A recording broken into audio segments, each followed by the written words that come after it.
we're gonna cook igado. Ito yung ingredients namin. Since maraming nagre-request na kung ano yung mga pinagluto naming mag-asawa. There's a chopped onion and garlic.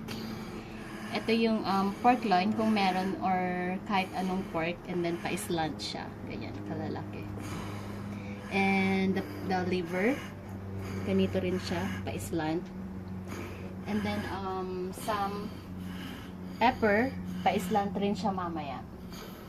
And we need some oil and pepper and some soy sauce to cook on this. To start it, ay ito pa pala yung garbanzo. Cooking, we need like a pot na i-hot natin, and a little bit of olive oil,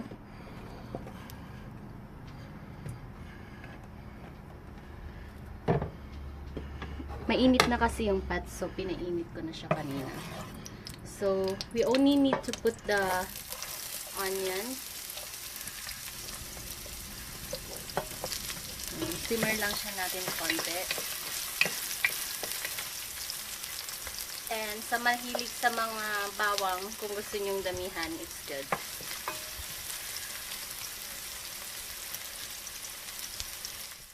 Onion, bigyan na cook na bawang. Kasi madali lang siyang maluto.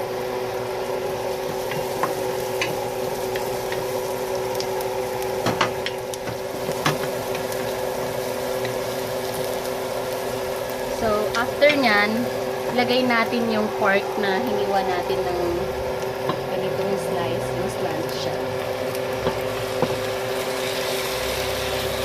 Tapos, hayaan lang natin siya maging brown.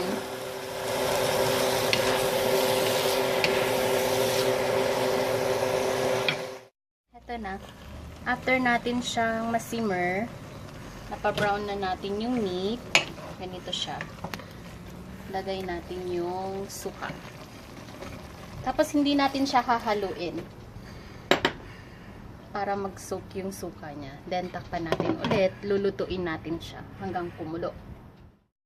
Atay are ready to. Then hintayin na lang natin siyang mag-brown like the meat. Yan. Gigisa ulit natin siya. Ganyan. And lagyan na rin natin siya ng soy sauce na pampaalat.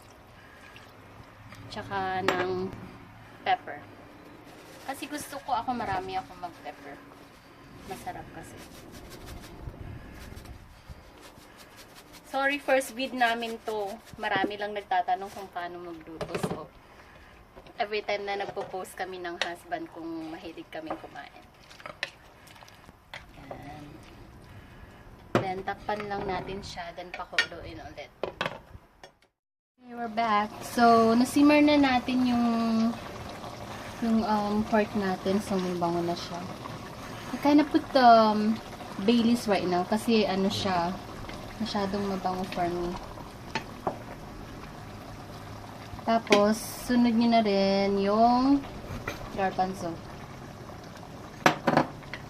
Tapos, lutuin lang natin siya hanggang sa maluto na. Then, huli natin yung pepper natin.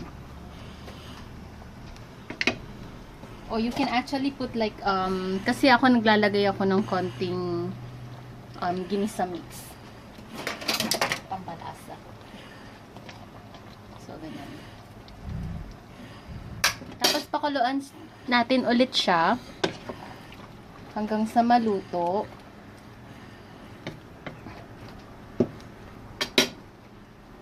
Mga 10 minutes. We're back. Titingnan natin yung niluluto nating igado. Mabango. So, hahaluin natin siya ngayon. Tignan natin kung tama yung tubig niya. Kung hindi siya tama, then we can add some more. And we can try to taste it kung anong lasa. Tapos, dun natin lalagyan ulit ng alat or vinegar. Kasi, kulang ng alat. Lagyan lang ng konting salt. Tapos haluin. Then, you can try the meat kung malambot na siya. So, trinay ni husband ko kanina, malambot na daw. And, kung malambot na yung meat and alam yung medyo luto na siya, lagay nyo na lang yung pepper.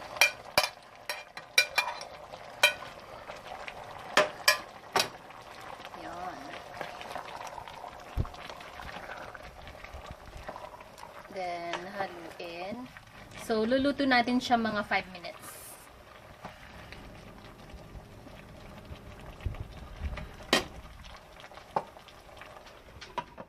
So, heto na yung finish na pork igado.